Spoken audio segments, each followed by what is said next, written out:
बिस्मिल्लाहिर्रहमानिर्रहीम। अस्सलाम वालेकुम नाज़रीन, मैं हूं सैयद अनवारुल हसन और आप देख रहे हैं programme Dastak PTV news Islamabad studio से। नाज़रीन, मुल्क की सियासत में इरताश पाया जाता है। बिलावल भुट्टो जरदारी चेयरमैन पीपल्स पार्टी ने आज कराची से इस्लामाबाद 27 फरवरी को हुकूमत के खिलाफ लॉन्ग मार्च का ऐलान कर दिया। उन्होंने प्रेस कॉन्फ्रेंस से खिताब करते हुए कहा कि पीडीएम ने उनसे मुशावरत नहीं की, वो 23 मार्च को लॉन्ग मार्च के लिए इस्लामाबाद आ रहे हैं, लेकिन पीपल्स पार्टी जो है वो हुकूमत के खिलाफ अलम बगावत बुलंद कर रही है। और उन्होंने कहा कि जब मालियाती तरमीमी बिल पार्लियामान में पेश किया जाएगा तो उसकी भी भरपूर मुखालिफत की जाएगी। इसके साथ साथ उन्होंने फौरी इंतखाबात का भी मुतालबा किया।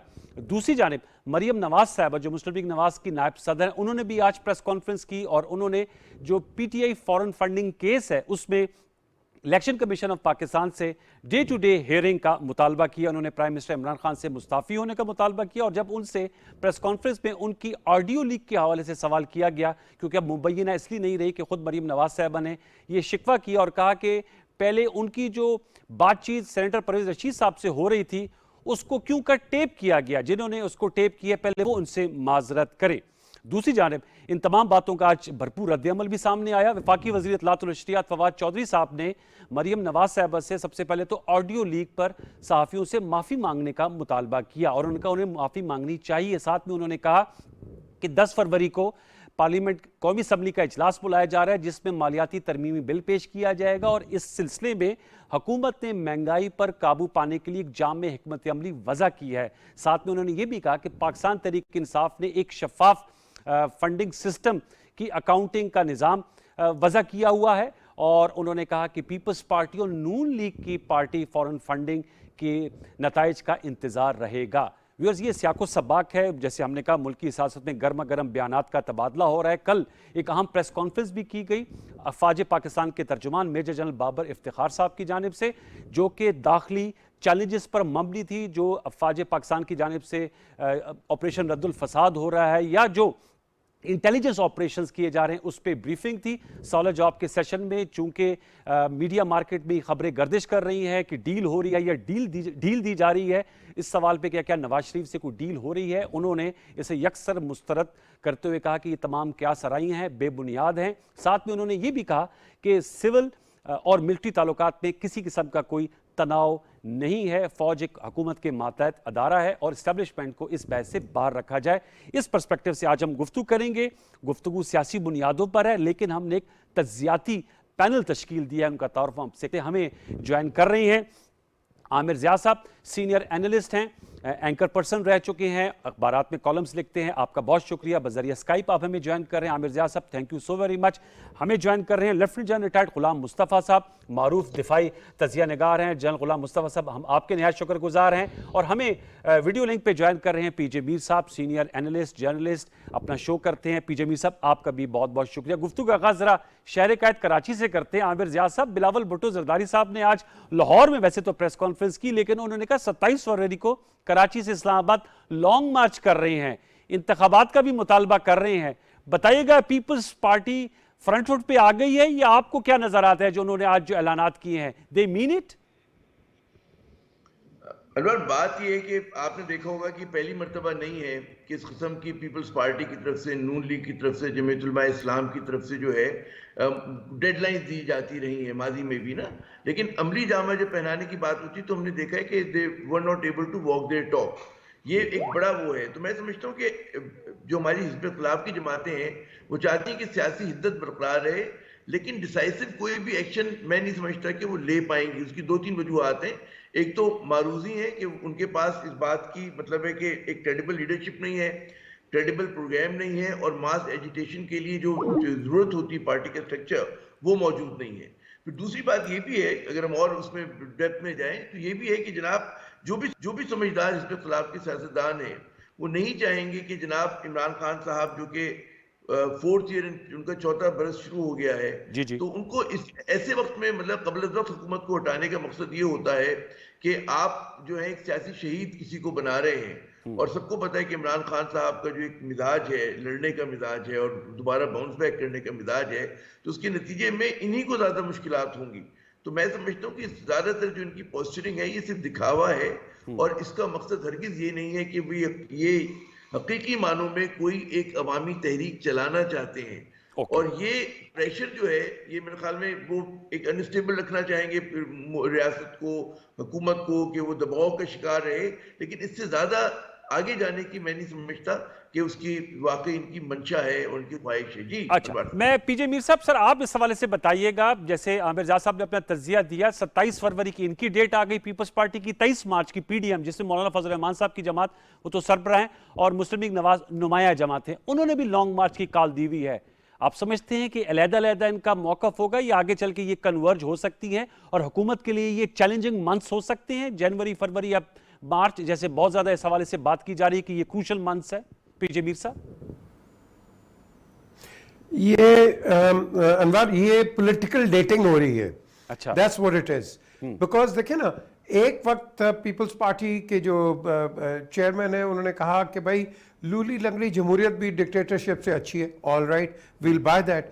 तो फिर अगर आपको ये डेमोक्रेसी, अगर आप इसको नहीं पसंद है, तो आप फिर क्यों उसको डिरेल करोगे? आई मीन रोड्स पे ला के, I mean what will anybody achieve, whether it is PDM, whether it is Peoples Party और एनीबडी, आप अचीव क्या करेंगे? अचीवमेंट देखें ना, क्या गवर्नमेंट चली जाएगी इससे? क्या कीमतें कम हो जाएंगी?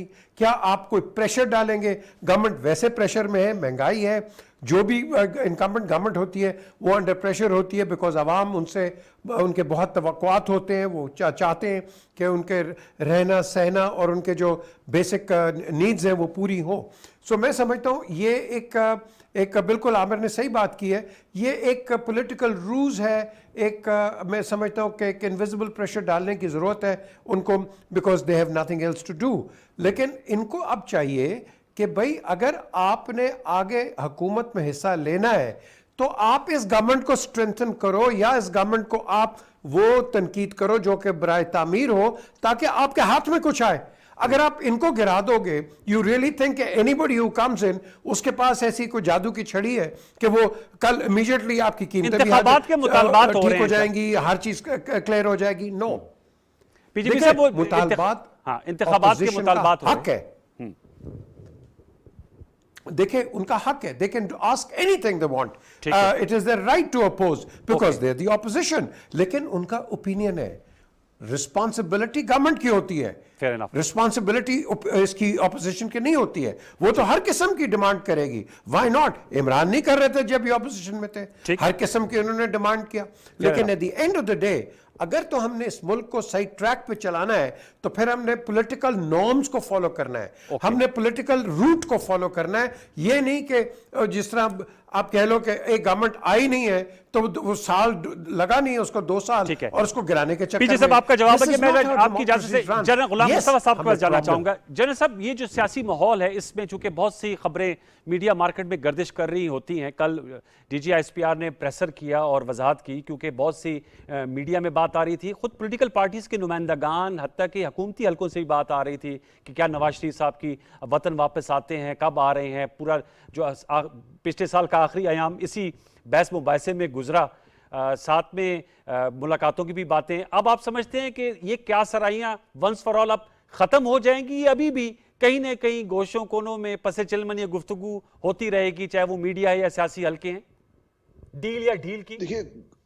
गुफ्तगू तो होती रहती है और होती रहेगी, और ये जो एक नैरेटिव डेवलप किया गया था बड़ी मेहनत से और बड़े समझता हूँ कि बहुत सारे मुख्तलिफ एंगल्स को सामने रख के किया गया था इसमें, और फौज पाकिस्तान ने बड़ा अच्छा वक्त ले कर दिया ये कल। इसमें देखिए, जो इसके खतरनाक पहलू है, मैं उसकी तरफ बात ज्यादा करना मुनासिब समझता हूँ। वो इसलिए कि एक तो इसका बड़ा जो नेगेटिव फॉलोआउट का जिसका डर है मुझे, वो ये है कि हमारी सियासी जमातें अपने सियासी मफादात के लिए कुछ भी कर गुजरने को तैयार हो जाती हैं। और जब ये नैरेटिव, अगर आप एक आम रैंक एंड फाइल में जाकर अब जब देखते हैं, उनके जहन सोच देखते हैं आप, उसके जहन में क्या ये बात बिठाने की कोशिश की जा रही है कि भाई जो आर्मी की सीनियर लीडरशिप है वो किसी और तरफ चल रही है, जबकि जो रैंक एंड फाइल है वो इस वक्त बाकायदा एक जंग में मशगूल है। और क्या ये आपस में इस किस्म का जो तजाद है, क्या वो होना चाहिए, नहीं होना चाहिए? क्योंकि वो भी उतना ही अवेयर है जितने मैं और आप हैं, ये दूसरे हैं, क्योंकि उनके पास भी वही जराए इंफॉर्मेशन है जो सबके पास है ये। तो ये जो रैंक एंड फाइल के जो जहन में ये डालने की कोशिश की जा रही है इस तरीके से, ये इंतहाई खतरनाक है और इससे रवैश से हमें बचना चाहिए। आप माजी की तारीख के हवाले से जो भी आप बात करते हैं वो ठीक है, लेकिन आज की तारीख में जो हालात चल रहे हैं, जिस तरीके से वाहिद पाकिस्तान ने अपने आप को इन सब चीज़ों से अलग रख के सिर्फ पाकिस्तान और पाकिस्तान के मफादात में जो भी कुछ हो सकता है वो कर रहे हैं, इसमें पाकिस्तान के जो रैंक एंड फाइल है, लीडरशिप है, उसको अप्रिशिएट करने की जरूरत है।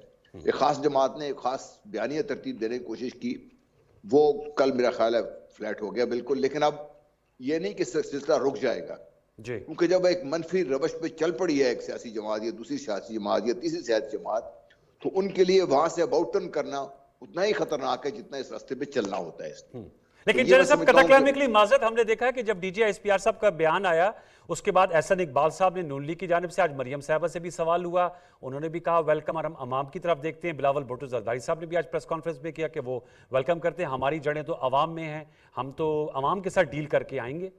उनका जवाब बयानिया ये आया सामने। देखिए, बात करने की और कहने की और जो ऑन ग्राउंड चीजें होती हैं वो बहुत मुख्तलिफ है। हम जैसे लोग जिन्होंने बहुत से अदवार के शाहिद हैं, नहीं शाहिद हैं, हम ये समझते हैं और जानते हैं कि इन सब के जो बैकग्राउंड है वो क्या है, किस तरीके से इक्तदार की उसमें ईवानों में ये पहुंचे हैं ये सारे लोग, और अब भी क्या होता रहा है और क्या करना चाहते हैं ये लोग। लेकिन दूसरी जो चीज सिलसिले में बहुत खतरनाक है वो ये है कि लेट्स से फॉर एग्जांपल ये अगर बात सही भी होती तो क्या हम ये दुनिया को, पाकिस्तान के अवाम को ये तासुर देना चाहते हैं कि हमारे निज़ाम जो जस्टिस सिस्टम है पाकिस्तान का, जी उसके थ्रू एक फैसला हुआ है, सही है गलत है उसके ऊपर बहस होती रहती है, ठीक, वो फैसला एक हमारे निज़ाम अदल की आला तरीन अदालत ने, इस मुल्क की अदालत ने फैसला किया है। क्या कोई और ज़राए हैं जिनसे अदालती निज़ाम के जो फैसले हैं उनको ओवरटर्न किया जा सकता है? ठीक, हमने माजी में होता देखा है, लेकिन क्या ये मुनासिब है कि हम जो पहले ही देखिए मुख्तलिफ तरीकों से अदलिया हमारी को बदनाम करने की जो साजिशें हो रही थी, उनमें ये भी आप ऐड करना चाहते हैं? तो एक आम आदमी का जब इस निज़ाम अदल से एतमाद उठ जाएगा तो फिर आप सोचिए कि क्या हो सकता है उसके आगे। फिर ठीक है सर, आपका नुकता गया। आमिर साहब, मैं आपसे जानना चाहूंगा सर, चूंकि ये तो हमने बात की उनकी पॉलिटिकल मूव्स की, जो फॉरेन फंडिंग केस है, आपसे मैं जानना चाहूंगा एज ए जर्नलिस्ट, आप उसकी जो स्क्रूटिनी कमेटी की रिपोर्ट आई है, जिसमें रिपोर्ट ऑफिशियल पब्लिक तो नहीं लेकिन फरीकैन को दी गई, और अब 15 जनवरी से इस पर समाअत शुरू होगी, और आज दोनों बिलावल साहब और मरियम साहब वो हैमर कर रहे थे कि जी इसमें जो 31-32 करोड़ के जो अकाउंट है या जो पैसे हैं उसकी अनअकाउंटेड फॉर हैं, और इसके अलावा फॉरेन डोनेशंस की गई हैं। प्राइम मिनिस्टर इमरान खान साहब ने तो कल भी ट्वीट किया और इसको वेलकम किया, और उन्होंने कहा कि वो चाहेंगे पीपल्स पार्टी और नून लीग की भी जो फंडिंग है उसकी भी उसी तरह जांच पड़ताल हो। क्या इस चीज़ को देखते हुए दबाव में लाना चाह रही हैं अपोजिशन की सियासी जमातें? देखिए, ये फॉरेन फंडिंग केस तो सिर्फ एक पहलू है ना, एक नुक्ता है कि जिसके तहत वो दबाव में लाना चाहती है। उनको जो जाविया मिल रहा है हुकूमत को डिस्टेबलाइज करने का और ज़ाहिर है कि अपने आप को रेलेवेंट करने का, उसको इस्तेमाल करें, उसमें उसी के अंदर फॉरेन फंडिंग केस भी आता है। और ज़ाहिर है उनकी एक और भी ख्वाहिश है कि जब आप इमरान खान साहब या उनकी जमात को उसको मुबैना करप्शन के इल्ज़ामात में उसके ऊपर लगाते हैं, तो उसका मकसद ये होता है कि जो इन पे जो इल्ज़ामात लगे हुए हैं और जो केसेज हैं उसको ही किसी तरह से डाइल्यूट करना चाहते हैं और दिखाना ही चाहते हैं कि जी इमरान खान साहब भी हमारे ही जैसे हैं। हालांकि बड़ा फर्क है, जैसे फर्ज करें जो शहबाज शरीफ साहब पे फर्ज करें जो केस है मनी लॉन्ड्रिंग का, जिसकी FIA तहकीकात कर रही है, तो उसमें उनके जाती मुलाजमीन और बाकी लोगों के जो कहते हैं ना कि उन्होंने जमा कराए पैसे अरबों रुपए के, तो वो उस केस की नौयत कुछ और है, इस केस की नौयत कुछ और है। मतलब है कोई मतलब है कि होता है ना कि मुआवजा करना। फिर आप वो भी देखें, साइज ऑफ कहते हैं ना अमाउंट देखें कितना बड़ा है कि जनाब एक तरफ तो बात हो रही है 50 अरब की, 52 अरब की, 26 अरब की, है ना, और एक तरफ जो जैसे कि आपने फरमाया कि जी 30 करोड़ रुपए का एक मामला है, और उसमें यकीनन क्योंकि एक हमारी डायकॉटमी है, वो डायकॉटमी ये है कि जनाब हम पाकिस्तानी जो बैरून मुल्क रहते हैं वो पाकिस्तान के लिए सोचते भी हैं और उनका एक कमिटमेंट भी है, और हमारी सियासी जमातें जाकर उनसे बात भी करती हैं, वहाँ पे अपने यूनिट्स भी बनाती हैं, और जब वो पाकिस्तानी अगर फंडिंग करते हैं तो वो अब उसको बतौर ये फैसला होना चाहिए, क्लैरिटी होनी चाहिए कि उसको किस तरह से हम डिस्क्राइब करेंगे कि उसको हम ये कहें कि जी फॉरेनर की फंडिंग है या फॉरेन पाकिस्तानियों की फंडिंग है, तो ये सवालिया निशान है। मेरे ख्याल में इसके ये तो बारे में आमिर जैसा मेरे ख्याल में वजाहत शायद इस पे तो है ना कि फॉरेनर जो एक्सपेट्रेट पाकिस्तानीज हैं वो फंडिंग कर सकते हैं, लेकिन फॉरेन नेशनल या फॉरेन कंपनीज नहीं कर सकती। ऐसा ही है ना कानून के मुताबिक? तो बिल्कुल दुरुस्त कह रहे हैं, लेकिन उसमें सवाल होता है ना कि एक आदमी, एक पाकिस्तानी है, वो अमेरिकन नेशनल है या ब्रिटिश नेशनल है और वो वहां पर कंपनी भी रखता है, तो ये तो कहते हैं devil lies in the detail. तो जाहिर है कि असूली तौर पर दुनिया का कोई भी मुल्क जो है किसी और मुल्क से बैरूनी फंडिंग अपने इलेक्टोरल कैंपेन में अलाउ नहीं करता। तो इस बारे में हमें कोई फूल प्रूफ सिस्टम बनाना होगा। अच्छा, बहुत सारी चीजें ऐसी हुई है कि हमारी मेरे ख्याल में पहली बार किसी पार्टी की स्क्रूटनी हुई है, वरना पता ही नहीं चलता कि किसको कहां से फंडिंग आई, कैसे मोबिलाइज किया, नून लीग के पास कहां से आ रहा है, पाकिस्तान पीपल्स पार्टी के पास कहां से आ रहा है और पीटीआई के पास कहां से आ रहा है। तो इन चीजों का, इस इबाम को दूर करना जरूरी है और आगे के सफर का तयन करना बहुत जरूरी है। उसमें सिर्फ सिंगल आउट नहीं कर सकते जी जो है पीपल्स पार्टी या पीटीआई या नून लीग। तो इस चीजों में तारीख ज्यादा जो कानूनदा है, कानून वो है, वो ज्यादा अच्छा इसके ऊपर बात कर सकेंगे। मेरी नाचीज राय यही है कि जनाब इसको हिज़्ब इख्तिलाफ जो है एक्सप्लॉइट करने की कोशिश कर रही है, लेकिन ये इतना बड़ा इशू नहीं है जिस तरह का पनामा था या जिस तरह का इन पे चार्जेस हैं। ये होगा, उसका कंपैरिजन नहीं किया जा सकता। पीजे मीर साहब, आपकी क्या राय? आप मुत्तफिक है आमिर ज़ैद साहब के तज्जिए से कि देयर इज नो कंपैरिजन, लेकिन मैंने देखा है कि जो अपोजिशन है वो इसको प्ले अप कर रही है, और जाहिर बात है आज भी फवाद चौधरी साहब कह रहे थे कि जी हम सुरखरू हुए हैं और जो पीटीआई की जो फंडिंग है उसका हमने हिसाब दे दिया है, और जब दिफा का मौका मिलेगा तो ये जो 32 करोड़ का है इसका भी हम बता देंगे। वैसे उन्होंने प्रेस कॉन्फ्रेंस में कहा भी था कि शायद डबल कोई ट्रांजैक्शन हो गई थी, लेकिन वो फॉरेन फंडिंग और फॉरेन नेशनल्स को भी बीच में लेकर आ रहे हैं, और स्पेशली कंपनीज को। पीजे मीर साहब, चूंकि आप बरतानिया में भी रहे हैं और आपको सारे इन चीज़ों का इल्म भी है, क्या कहेंगे आप इस हवाले से? देखिए, जो सपोर्टर्स हैं इसके, लेट्स से पीएमएल-एन हो गए, पीपल्स पार्टी, जेयूआई, पीटीआई और भी दीगर पार्टीज, इनके सपोर्टर्स बहुत हैं बाहर जो कि डुअल नेशनल्स हैं और वो अपनी पार्टीज को सपोर्ट करते हैं। लेकिन अगर आप उनको कैटेगरी में ले आते हो कि भाई वो फॉरेनर्स हैं, एक तरीके से फॉरेनर्स भी हैं, लेकिन at the end of the day they hold Pakistani nationality as well, and there, अगर तो वो वोटर्स भी हैं, रजिस्टर्ड वोटर्स भी हैं, फिर आपको कंट्रीब्यूट भी कर रहे हैं, तो ये होता है। देखिए ना, आप जो अमेरिकन इलेक्शन के हम बड़े वो करते हैं, एग्जांपल्स देते हैं, तो वहाँ भी तो यही होता है ना, $1000 की प्लेट होती है, बेचते हैं और वो फिर इनके कैंपेन में चला जाता है, लेकिन वो उनके नेशनल्स होते हैं, लेकिन उसके अंदर बाहर के भी कंट्रीब्यूटर्स हैं। मैं पाकिस्तानी कंट्रीब्यूटर्स मैं कहूँगा अटलांटिक काउंसिल में हैं, जो कि आपको ये उनको पैसे देते हैं थ्रू चैरिटी और थ्रू आप कह ले सेलिंग द डिनर आउट। लेकिन यहाँ कंपनीज, यस कॉन्स्टिट्यूशन कहता है कि कंपनीज जो है they can not, foreign companies can not contribute, this is in the constitution. So उसके ऊपर तो डिबेट है ही कोई नहीं। इंडिविजुअल्स की जब बात आती है, मैं समझता हूँ कि अगर आप पीटीआई पे अगर एक नुक्ता आया है, आई थिंक पीटीआई वो कर दे, इसको ट्रांसपेरेंट कर दे, और जब ये ट्रांसपेरेंट करेगी, मैं कहता हूँ पीएमएलएन भी ट्रांसपेरेंट हो जाएगी और वो जो है पीपीपी ये भी ट्रांसपेरेंट करेंगे। फिर वो कहते हैं ना, what's good for the goose is good for the गैंडा। ये फिर अक्रॉस द बोर्ड आपको चाहिए इसके लिए एक रेफर्मेशन।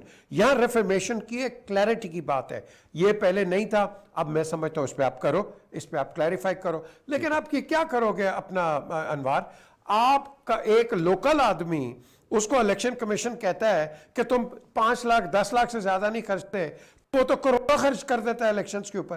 पहले तो ये बताओ ना, अपने घर को तो पहले ठीक करो। हम फॉरेन फंडिंग पे चले गए, घर को ठीक करो पहले, कि आपके पास अगर इलेक्शन कमीशन कहता है इतने अमाउंट से ज्यादा आप पैसा नहीं लगा सकते हैं, क्योंकि फॉरेन फंडिंग आएगी तो वो भी लगेगी ना आपके इलेक्शन कैंपेन्स के अंदर या पार्टी फंड्स में जाएगी, तो आप इसको तो ठीक करो पहले। सो मैं समझता हूं all around we need reformation.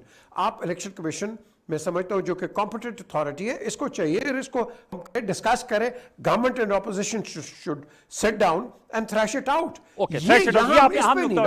ये एक दूसरे पे blame game, yes, blame game से हट के इसके लिए इस्लाहाती एजेंडे को फॉलो करना चाहिए। जल गुलाम मुस्तफा साहब, सच बताइएगा, आज मरियम नवाज साहब कहती कि एक यार्डस्टिक होना चाहिए, जैसे पनामा केस में उन्होंने कहा कि केस की हियरिंग हुई, उसके बाद जो उसके सुपरवाइजरी जज साहब भी लगे, जो साहब अदालतों में मामला चला, डे टू डे हियरिंग हुई, वो कहती इसकी भी पीटीआई फॉरेन फंडिंग केस की भी डे टू डे हियरिंग हो और इस पर सुपरवाइजरी जज हो, सेम यार्डस्टिक से इसको भी जांचा जाए जैसे पनामा केस के हवाले से किया गया था।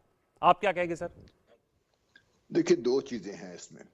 एक तो यह है कि क्या पाकिस्तान का कानून ये इजाजत दे रहा है आपको कि एक कन्विक्टेड क्रिमिनल जो 2 साल जो जमानत पे हैं, केस की नोयत की मैं बात नहीं कर रहा, सजा सही या गलत की मैं बात नहीं कर रहा, ये जो कायक ऑन ग्राउंड में उसकी बात कर रहा हूँ, वो जमानत पे इसलिए है कि इनके वाले साहब बीमार थे, वाले साहब 2 साल से उस बाहर हैं। जी। अब वो ये हुकूमत वक्त से इस किस्म की डिमांड करने का उनको कोई हक हासिल है, नंबर एक। नंबर दो, मैं आपको ये पढ़ के सुना देता हूँ। मेरे एक दोस्त हैं बैरिस्टर इफ्तिखार अहमद साहब, ये पी जमीर उसको अच्छी तरह जानते हैं। अच्छा। वो हमारे आइन से काफी वेल वर्स्ड है, सेनेटर भी रहे हुए हैं पाकिस्तान जी में जी यहाँ जी जी। पे। उनका कहना ये है कि जो पाकिस्तान का जो पॉलिटिकल पार्टीज एक्ट 2002 है, उसके मुताबिक आर्टिकल 6(3) के लिहाज से जो फॉरेन नेशनल्स हैं वो किसी भी पार्टी को पाकिस्तान में फंड कर सकते हैं। फॉरेन कंपनीज या फॉरेन गवर्नमेंट्स का वहां पे आके फुल स्टॉप लगा हुआ जाता है। ठीक। तो इसमें टेक्निकल एस्पेक्ट्स हैं बहुत सारे। मैं शाह खबर साहब की अगले दिन बात सुन रहा था, वो भी यही फरमा रहे थे कि इस केस में अभी तो सिर्फ एक सामने एक जो स्क्रूटनी कमेटी की रिपोर्ट आई है, इसके ऊपर अभी केस चलना है। बाकायदा इलेक्शन कमीशन ने बाकायदा इसको देखना है कि आगे चल के कैसे होगा ये सारा, उसके बाद कोई फैसला हो सकता है। तो अभी से ही डिमांड कर देना और अभी से ही कह देना कि भाई जिस तरीके से पनामा में, Panama was totally different case.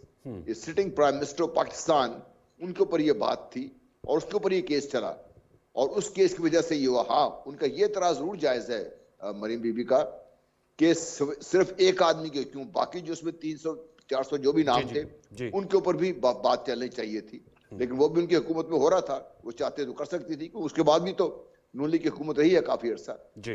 तो ये जो पॉलिटिकल नैरेटिव है, जो पॉलिटिकल बयानात जो हम दे रहे हैं, जिस तरीके से हम एक गवर्नमेंट को डिस्टेबलाइज रखा हुआ है गुज़श्ता 3-4 साल से लगातार हमने, इसका फायदा किसको हो रहा है?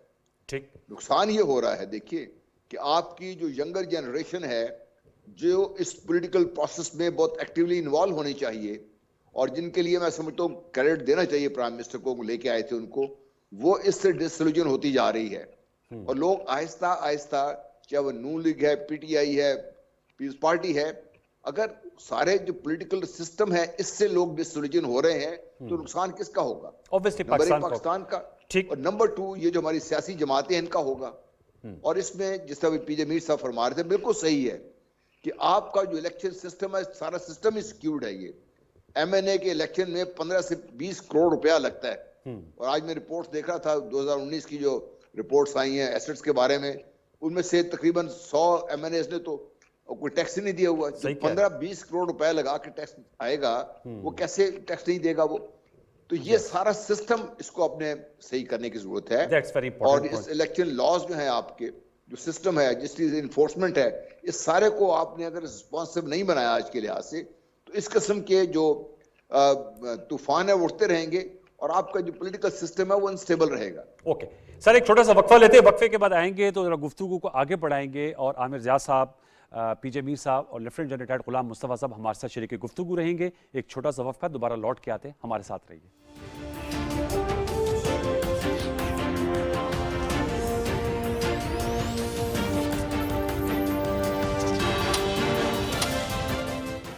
मेरा और मेरे जैसे 24,000 से जायद लोगों की आंखों का मुफ्त इलाज। मेरा और 73,000 से जायद लोगों की मुफ्त सर्जरी। मेरा और 90,000 से जायद लोगों का मुफ्त डायलिसिस। मेरी अम्मी की तरह 31,000 से जायद लोगों के दिल का मुफ्त इलाज। सेहत कार्ड प्लस प्रोग्राम से सिर्फ पिछले एक ही साल में लाखों लोग मुल्क भर में मुंतखब शुदा सरकारी और प्राइवेट अस्पतालों में मुफ्त इलाज करवा चुके हैं। हुकूमत खैबर पख्तूनख्वा, महकमा इत्तलात व ताल्लुकात आमा।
Welcome back viewers. आमिर जाज साहब, सर थोड़ी गुफ्तगू को आगे बढ़ाते हैं, बताइएगा एक मरियम नवाज और परवेज रशीद साहब की ऑडियो लीक हुई और उस पर कन्वर्सेशन हो रही थी एंकर्स के हवाले से। आज मरियम साहबा जो कि प्रेस कॉन्फ्रेंस करती उनसे सवाल हुआ तो उन्होंने कहा कि पहले तो मेरी ये प्राइवेट कन्वर्सेशन थी और एक खातून की कन्वर्सेशन थी और मैं परवेज रशीद साहब से बात कर रही थी, वो टेप क्यों हुई और पहले मुझसे माजरत करनी चाहिए।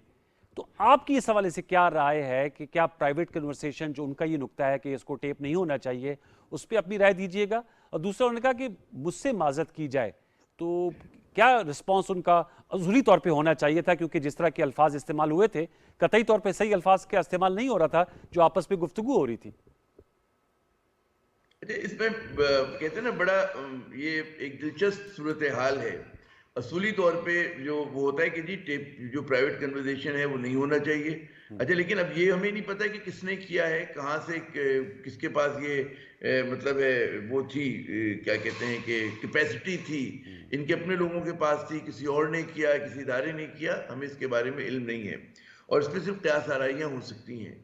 अच्छा, दूसरी बात है, लेकिन अनवार के इस पे बहुत ज्यादा मैं समझता हूँ कि चाय की प्याली में तूफान वाला मामला है। अच्छा, वो ये कि जब हम लोग आपस में गुफ्तगू कर रहे होते हैं, जो एक निजी हमारी गुफ्तगू होती है, तो उसमें हम मतलब है बात बड़े लूज बॉल्स भी कहते हैं और आमियाना किस्म की बात भी करते हैं, क्योंकि हमें पता होता है जी मैं सिर्फ अनवार साहब से फोन पे बात कर रहा हूँ या निजी महफिल में बात कर रहा हूँ। अब उसका एक जो पब्लिक पोस्चर में जब आप बयान देते हैं तो वो सोच समझ के दे रहे होते हैं।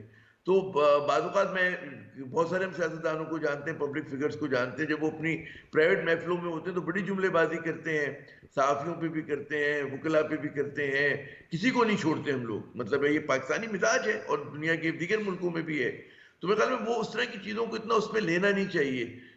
यकीनन मतलब है वो रिवील तो करता है इनका माइंड सेट कि जी ये क्या सहाफ़ियों के हवाले से माइंड सेट रखते हैं। तो लेकिन मैं इसको इतनी ज्यादा अहमियत नहीं देता इस चीज को। हमारे लिए जो है वो ज्यादा बिगर इश्यूज हैं जिसपे हमारी तवज्जो होनी चाहिए, बात जिस पे हमें करनी चाहिए, जिसमें सहाफत के भी इश्यूज हैं।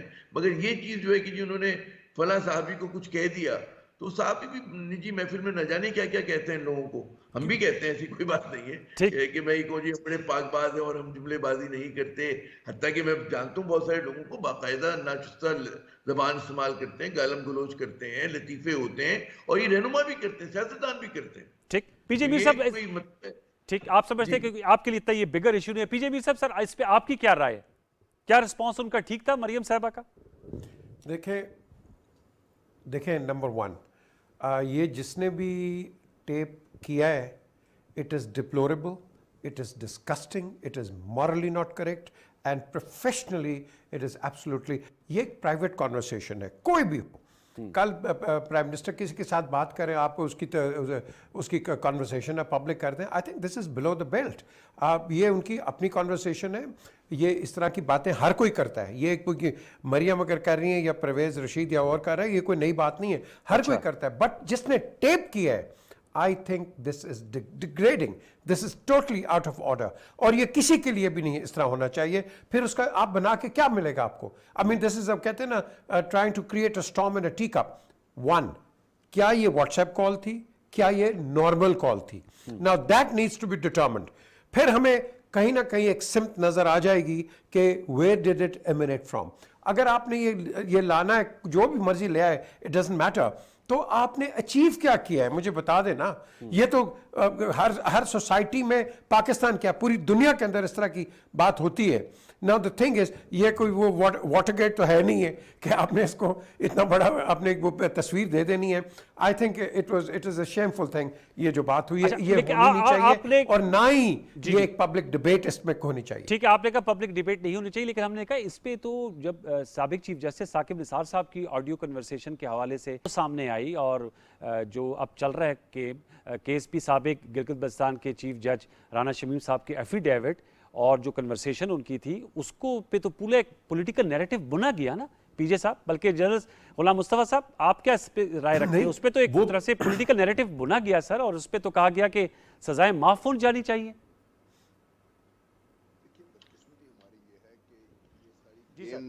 खुद इन्हीं की शुरू की हुई है जो भी इनके सामने आ रही है, और अफसोसनाक है। ये अफसोसनाक इसलिए है कि प्राइवेट कॉन्वर्सेशन में एग्री करता हूँ दोनों पैनलिस्ट से ठीक। नहीं, किसी की कोई राइट नहीं है कि वो जो भी हम बात कर रहे हैं नहीं कर रहे हैं, किसी को हक नहीं है कि टेप होनी चाहिए और उसको फिर पब्लिक किया जाए।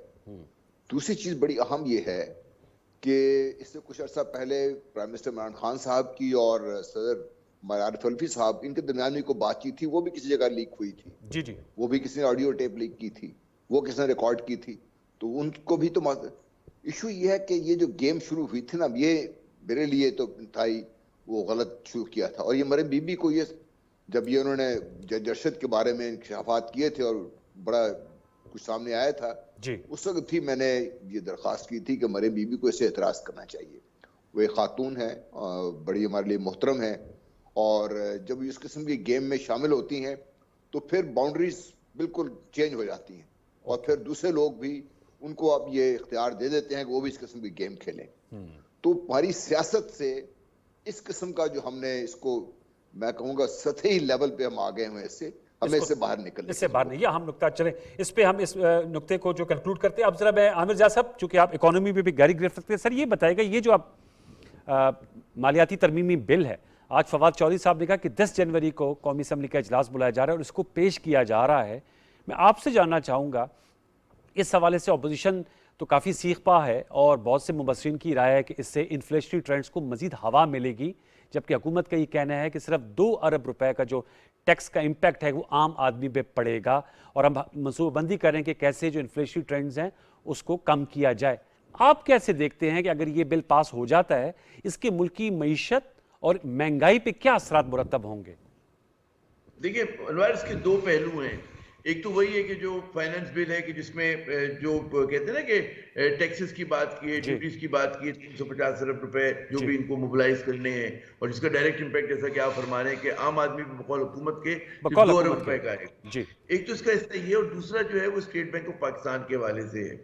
अच्छा, पहले हिस्से पे पहले बात करते हैं, वो ये कि जाहिर है कि जब हमारे मतलब है कि करंट अकाउंट डेफिसिट दोबारा इतना ज्यादा बढ़ गया और हम इस तरह के मतलब है कि मईशत इतना ज़्यादा दबाव का शिकार है, तो हिज़्ब इख्तिलाफ का जो है चिरागपा होना अपनी जगह समझ में आता है, लेकिन वो कोई मुतबादिल रास्ता या तो तजवीज़ करें कि या तो हम ये फैसला कर लें बहसीत कौम के हमें IMF के प्रोग्राम से बाहर होना है, तो यकीनन IMF का प्रोग्राम मैं नहीं समझता कि ऐसा है कि जिससे पाकिस्तान की मईशत जो है लॉन्ग टर्म में जाके मुस्तहकम होगी। और हमने 22 प्रोग्राम इससे पहले ले चुके हैं और IMF का तमाम दुनिया के ममालिक के लिए एक ही नुस्खा होता है कि जी आप करेंसी डिप्रिशिएट कर दें, वो अपना डिस्काउंट रेट बढ़ा दें, इंटरेस्ट रेट बढ़ा दें, सब्सिडीज का खात्मा कर दें। तो यही उनका एक फॉर्मूला सेट है हर मुल्क के लिए। वो कहते हैं one shoe fit for all उनकी पॉलिसी है और वो लातीनी अमेरिका में भी इस्तेमाल करते हैं, मशरक़ वस्ता में भी करते हैं और बड़े सगीर में भी करते हैं, पाकिस्तान पे भी। तो मैं नहीं समझता कि हमारे दुखों का दरमा है, लेकिन क्योंकि we are out of choices और इस वक्त जो है मतलब कोई और रास्ता समझ में नहीं आता, तो गालिबन हुकूमत को इस रास्ते पे अपनाना पड़ेगा और अपोजिशन जो है वो शोर मचाती रहेगी रिवायती तौर के ऊपर और उसका इन्फ्लेशन इम्पैक्ट भी आएगा। लेकिन जो हुकूमत जिस चीज पे बैंक करी हुई है कि जी आने वाले 2-3 माह में वर्ल्ड कमोडिटी प्राइसेस जो है वो जरा सी कम होंगी। जब वर्ल्ड कमोडिटी प्राइसेस ये तो ओमिक्रॉन तो सर बढ़ रहा है, तो आप समझते हैं, पहले कहा गया कि कोविड की वजह से इंपोर्टेड इन्फ्लेशन है, तो आप समझते हैं 2-3 माह में इन्फ्लेशनरी ट्रेंड्स इंटरनेशनली नीचे आएंगे? आमिर ज़िया साहब, नहीं, उसकी वजह ये अनवार के जो पेंट अप डिमांड एकदम बढ़ी ना, जिसकी वजह से प्राइसेस एकदम शूट कर दी। 6 गुना एनर्जी की प्राइसेस बढ़ गई हैं, स्टील की प्राइसेस बढ़ गई हैं, सीमेंट की, कोयले की, अब कोई भी वर्ल्ड कमोडिटी, पाम ऑयल की नाम ले आप, सबकी प्राइसेस में इजाफा होता है कि कंटेनर कुछ $100 का मिला करता था वो $3000 में मिल रहा है, जाके 3-3.5 आ गया। ये वक्त आ गया।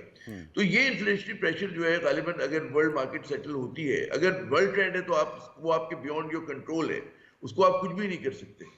तो उसके लिए तो फिर हमें भुगतना होगा और जाहिर है कि हमारे माशी जड़ें कमजोर हैं। दूसरा जो मेरे नजदीक ज्यादा तशवीश का पहलू है, इन्फ्लेशन हम बर्दाश्त कर लेंगे, लेकिन स्टेट बैंक में मेरे ख्याल में हुकूमत को दोबारा सोचना चाहिए कि जो स्टेट बैंक की इकोनॉमी के नाम पर ये वायसराय बना रहे हैं डॉक्टर रज़ा बाकर साहब, उस पर हमें सोचना चाहिए कि इस तरह की इकोनॉमी दुनिया में कहीं नहीं दी जाती, कोई इसकी रवायत नहीं है और ऑलरेडी हमारा स्टेट बैंक बड़ा ऑटोनोमस है। डॉक्टर आप याद करें कि जो इससे पहले के हमारे शमशाद अख्तर साहिबा रही, हुसैन साहब रहे, उनके दौर में बहुत अच्छा काम कर रहा था। पहली मर्तबा सवाल ये पैदा होता है क्यों स्टेट बैंक इतना मुतनाज़ा बना। आज तक तारीख में, मैं 30 साल से सहाफत में हूँ, मैंने कभी किसी स्टेट बैंक के गवर्नर को मुतनाज़ा नहीं देखा, न स्टेट बैंक को देखा। पहली मर्तबा ऐसा हो रहा है। अच्छा। और अगर इस मुतनाज़ा गवर्नर के साथ आप उसको उस तरह की इकोनॉमी दे देंगे अनवार साहब, तो फिर जो है वो जो है उसका बैकलैश हुकूमत को होगा। इन्फ्लेशन हम भुगत लेंगे, लेकिन इस चीज को भुगतना, स्टेट बैंक को कॉम्प्रोमाइज करना जो है वो किसी भी तौर पे जायज नहीं है। और वो कोई जिम्मेदाराना वो नहीं है स्टैंड। जी ओके, पीजे मीर साहब, सर मैं आपसे जानना चाहूंगा, आप इस हवाले से सर क्या कहेंगे कि ये जो बिल है, जाहिर बात है ये एक बड़ा इशू बना हुआ है, शहबाज शरीफ साहब भी इस हवाले से कह रहे हैं, बिलावल साहब भी कह रहे हैं और कहा कि हम इस पे भरपूर एहतजाज करेंगे। हमने देखा है एहसान इकबाल साहब ने खालिद मकबूल सिद्दीकी साहब से मुलाकात की, अपोजिशन इंगेज करना चाह रही है, वो कह रहे हैं कि इससे पाकिस्तान की मुआशी खुद मुख्तारी अंडरमाइन हो जाएगी और IMF की जो डिक्टेशन है उससे पाकिस्तान के लोगों को महंगाई का सामना करना पड़ेगा। साथ में आपने आमिर जाद साहब का स्टेट बैंक बिल के हवाले से उनकी राय भी सुन ली, आप क्या कहेंगे पीजे मीर साहब? देखिए, ये एक बहुत पुराना बैंड है जो बज रहा है। पुराने आप कह लो कि जब आपकी लेगेसी में कुछ चीज आती है तो नई गवर्नमेंट जो है उसको देखती है कि उसको कैसे वो डील करे। अब IMF की अब बात आती है, या आप और मैं, हम किसी या अपने पाकिस्तान में किसी बैंक पे जाएंगे तो अनवार हम कहेंगे कि भाई हमें ये लोन दे दो, वो कहेंगे हाँ जी हम आपको लोन दे देंगे, लेकिन वो कंडीशंस डालेंगे, आपसे कलेक्ट्रल लेंगे, आप पे कंडीशंस डालेंगे, आप देखेंगे कि क्या आप इतना कमा रहे हैं कि आप हमें वापस दे देंगे पैसा। तो IMF का भी यही है, IMF आपको स्टेबलाइजिंग के लिए पैसा देता है और वो आप पे कंडीशंस डालता है। और हम इतने IMF प्रोग्राम्स में रहे, उसमें ये है कि हमारा कुछ ट्रैक रिकॉर्ड इतना अच्छा नहीं है। सो बेसिकली वो आप पे कंडीशंस डालेंगे, क्यों? वो आपको पैसा दे रहे हैं, लेकिन वो साथ साथ ये भी, वो आपको चैरिटी नहीं दे रहे, उन्होंने पैसा वापस लेना है। तो जब वो पैसा वापस लेगा just like any other bank, तो वो कंडीशंस तो आएंगी आप पे। सो बेसिकली अब आपने देखना है कि लेकिन सर एक पॉलिटिकल गवर्नमेंट है, उसके लिए सर पॉलिटिकल कॉन्सिक्वेंसेस तो बन सकते हैं ना। अगर इस तरह की नेगोशिएशंस होती हैं तो उसकी पॉलिटिकल गवर्नमेंट के लिए तो एक नतायज हो सकते हैं उसके मनफी। तो इसका इलाज है ना आपके पास सर। वो क्या? कोई गवर्नमेंट अनवार डील नहीं करती है। हम कहते हैं जो अमीर है उसको टैक्स लगाओ, वेरी गुड, लगाओ, 60% लगा दो। हमारे तो ब्रैकेट भी नहीं है ना, आप 60% उसको लगा दो, दूसरे को 40% लगा दो। लेकिन आपकी जो सबसे बड़ी अनरेगुलेटेड इकोनॉमी है वो ट्रिलियंस ऑफ डॉलर्स में जा रही है। आप पूछेंगे कहाँ? आप चले जाए, आप बाजारों में चले जाए, राजा बाजार चले जाए, ठीक कह रहे हैं आप इधर अनारकली चले जाए, कहीं भी चले जाए, वो आपको रसीद भी नहीं देता, पैसे आपसे कैश ले लेता है जी। हम यह बात करते हैं कि अजी बड़े बड़े जितने भी फर्म्स हैं और ये जो बड़े बड़े ये जो कॉर्पोरेट्स हैं, ये FBR कनेक्टेड है, excellent, that's a very good thing. ये क्यों नहीं है? ये आपकी अनरेगुलेटेड ट्रिलियंस ऑफ डॉलर की इकोनॉमी है। आप इनको टैक्स करोगे तो आपको गवर्नमेंट को टैक्स आएगा ना, लेकिन वहां नहीं करते, क्यों? वोट खराब हो जाता है।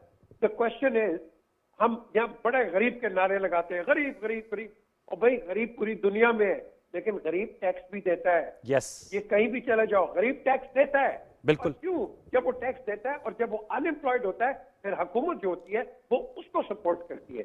इसको कहते हैं सोशल वेलफेयर स्टेट। तो मैं समझता हूँ 1 रुपया लगा दो गरीब पे, लेकिन इसको सबको टैक्स नेट के अंदर लेके आओ। सर साहब, वो सबसे अहम बात तो यही है कि पॉलिटिकल अज़म तो होता है, लेकिन देखें ना अभी भी जो है 22 करोड़ आवाम में 30 लाख लोग सिर्फ टैक्स देते हैं। जनरल गुलाम मुस्तफा साहब, सर साहब बताइएगा हुकूमत के लिए कितना बड़ा सर चैलेंज है, क्योंकि प्राइम मिनिस्टर इमरान खान साहब भी कहते हैं और उनके बहुत से नाक़दीन भी बल्कि कहते हैं कि हुकूमत के लिए चैलेंज अपोजिशन नहीं है बल्कि अपनी कारकर्दगी और स्पेशली इकोनॉमी के हवाले से जो पॉलिसीज़ हैं वो सबसे बड़ा चैलेंज है। क्या कोई मुतबादिल तरीक़ाकार नहीं हो सकता? हमारे प्रोग्राम में आए थे कैसर शेख साहब, नून लीग के स्टैंडिंग कमेटी के मेंबर भी हैं फाइनेंस के, वो कहते हैं जो पब्लिक स्टेट इंटरप्राइजेज हैं उनको 700-750 अरब रुपए का टीका जो है वो हुकूमत पाकिस्तान को लगता है उनको सस्टेन करने के लिए इनको प्राइवेटाइज कर दिया जाए।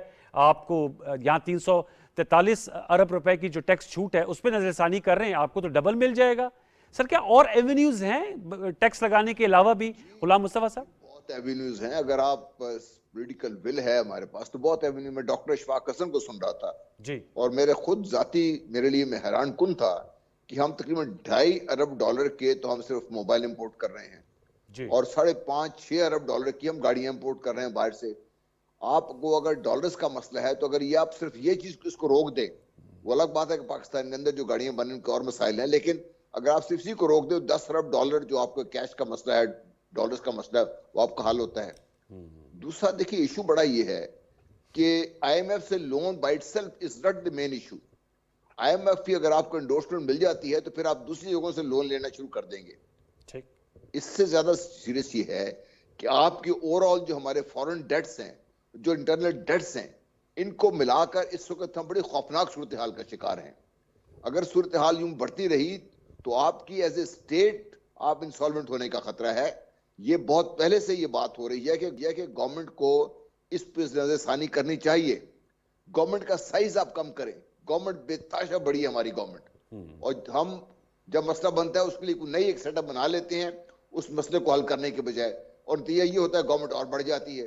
अगर आज आप गवर्नमेंट का साइज देख लें वो आपके लिए बहुत बढ़ गया हुआ है, इसको आप कम करें। गवर्नमेंट के अपने जो अखराजात हैं वो कम करें, और ये जो पब्लिक सेक्टर एंटरप्राइजेज हैं, फॉर एग्जाम्पल स्टील मिल अभी क्या कर रही है आपके लिए? कुछ भी नहीं कर रही। उसकी जमीन भी जो मुतलात हैं वो आस्ता आस्ता लोग दाएं बाएं किसी तरीके से जा रही है उसके साथ। वो बाइट सेल्फ एक सफेद हाथी है आपके लिए, उसको किसी को देने की हमने कोशिश की, वो भी आपकी कामयाब नहीं हुई। अब वो क्या कर रहे हैं आपके लिए?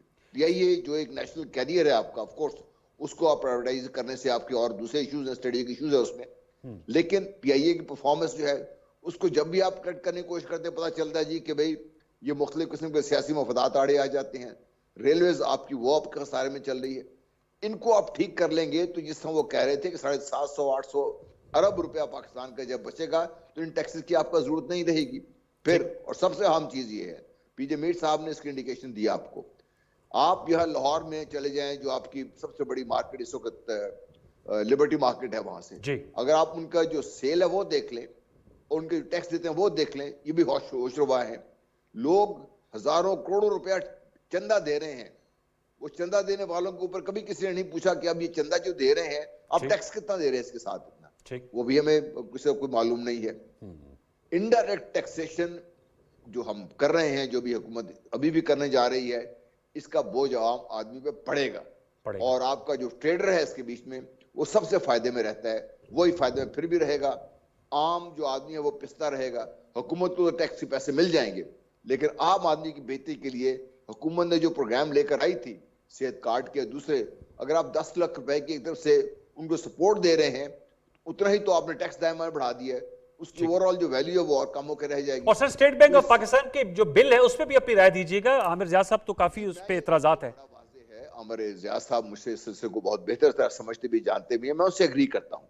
State bank of Pakistan Pakistan की एंटिटी है। ये हम कैसे उसको एक ऐसा इदारा बनने देना चाहते हैं जो टोटली खुद मुख्तार हो और अपनी मर्जी से जो भी फैसले चाहे करे, पाकिस्तान की बेहतरी के लिए करे, पाकिस्तान के खिलाफ जाके करे, इसको कौन रोकेगा उसको? लेकिन सर वो शौकत अली साहब फाइनेंस मिनिस्टर साहब को मैंने सुना, वो कहते हैं पार्लियामेंट्री कमेटी को जवाबदेह होंगे स्टेट बैंक की, और जो बोर्ड ऑफ गवर्नर्स बनेगा वो हुकूमत वक्त लगाएगी।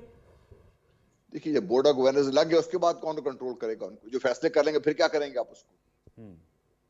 अच्छा, इशू तो ये है ना, ये फैसले कर लेंगे फिर हुकूमत क्या करेगी उसको? क्या वो फैसले रिवर्स हो सकते हैं? पार्लियामेंट्री बोर्ड भी वो क्या कर लेगा उसका? ठीक है। बदकिस्मती ये है कि आपके जो बजट जो साल की सबसे इंपॉर्टेंट डॉक्यूमेंट होती है, जिसको हर पार्लियामेंटेरियन का फर्ज है कि पढ़े और उसके ऊपर अपनी राय कर दे, वो तो लोग पढ़ते नहीं, किताबें फेंक के चले जाते हैं जी। तो आप क्या एक्सपेक्ट करते हैं हमसे? मेरा अपना ख्याल ये है कि इसके ऊपर नजरसानी की बड़ी शदीद जरूरत है।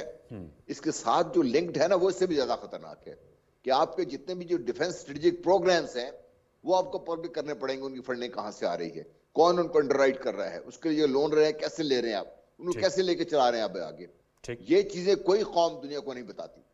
ये इंपॉर्टेंट आपने नुक्ता उठाया टुवर्ड्स द एंड में। आमिर ज़िया साहब बताइएगा, साल 2022 का आगाज तो हो गया है और बहुत सी पेशन गोइयाँ भी की गई थी। आप ऐसे सहाफ़ी साफियाना कोई पेशन गोई करेंगे अगले 3 माह कितने अहम है? आपको हालात मार्च में नॉर्मलाइज होते हुए दिखाई दे रहे हैं, या आप समझते हैं कि सियासी हलचल इसी तरह चलती रहेगी 2022 में, और बल्दियाती इंतखाब के लिए सियासी बुखार है, या कोई कौमी इलेक्शंस भी नया हो सकता है? अनवर साहब, बात ही कि हमारे इस निज़ाम में एक इनबिल्ट सिस्टम है इंस्टेबिलिटी का, अदम इस्तेकाम का, जो जिस तरह का हमारा पार्लियामेंट निज़ाम हम लोग फॉलो कर रहे हैं। तो मैं समझता हूँ कि उसके नतीजे में ये जो आपको एक गैर यकीनी सूरत हाल नजर आती है, महाजराई नजर आती है, जारी रहेगी, लेकिन वो इस हद तक नहीं बढ़ेगी कि कोई बहुत जो लोग दावा करते हैं, बड़ी बड़ी कॉन्स्पिरेसी थ्योरीज देते हैं टीवी पर आकर कि जी हुकूमत तब्दील हो जाएगी और पता नहीं क्या हो जाएगा। मैं नहीं समझता ऐसा होने जा रहा है। इमरान खान दबाव का शिकार रहेंगे, लेकिन 2022 जो है मुकम्मल करेंगे और उसके बाद जाहिर है कि सबकी आंखें हैं वो 2023 की इलेक्शन की तरफ लगी हुई होंगी। वो एक बिल्कुल डिफरेंट बॉल गेम है, उसके मुतालिक अभी हम प्रिडिक्शन नहीं कर सकते और ना ही मतलब है कि एक इस तरह की क्यासराई में मैं सब, क्योंकि प्रोग्राम के इख्तितामी लम्हात हैं कि हम बात करें कि जी लोकल बॉडीज में क्या होगा, लेकिन जाहिर है कि हिज़्ब इख्तिलाफ की ख्वाहिश है कि अपने आप को रेलिवेंट रखे और रेलिवेंट रखने के लिए वो ज़ाहिर है कि इल्ज़ाम तराशी भी करेगी, एक कैप्टिव क्राउड्स को लाकर जलसे जुलूस भी करेगी, लेकिन कोई ऐसी तहरीक चलाने से कासिर होगी कि जो हुकूमत को हटाने का मूजिब बन सके। क्योंकि आम आदमी ना उनके पास कोई ऐसा प्रोग्राम है, ना उनके पास क्रेडिबल लीडरशिप है और ऐसे हालात यकीनन लोग बहुत तकलीफ में है, मुश्किलात में है, लेकिन हालात ऐसे भी नहीं है कि एक आम आदमी जो है वो निकल कर सब कुछ छोड़कर एक एजिटेशन की सियासत पर आ जाए। और पाकिस्तान में इसकी हमको पता है कि रिवायत भी नहीं है। जी ओके, चलिए, बहुत बहुत शुक्रिया आपका आमिर ज़िया साहब कि आपने हमारे साथ नशिस्त की। पीजेमी साहब, thank you so very much.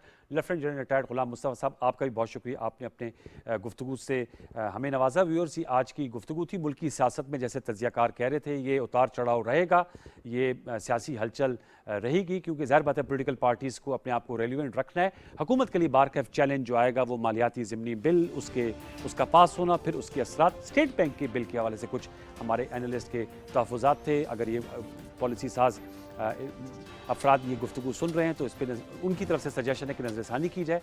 बारकैफ नतायज क्या निकलते हैं आने वाले दिनों में हमें पता चलेगा। 10 जनवरी को अलबत्ता कौमी असम्बली का इजलास बुलाया जा रहा है। स्टेट बैंक का बिल और जो मालियाती तरमीमी बिल है वो भी उस पर वोटिंग मुतवक्के है। नतायज क्या निकलते हैं। सैयद अनवारुल हसन और पूरी प्रोडक्शन टीम को इजाज़त दीजिए। अपना बहुत सा ख्याल रखिए। अल्लाह ने के बाद।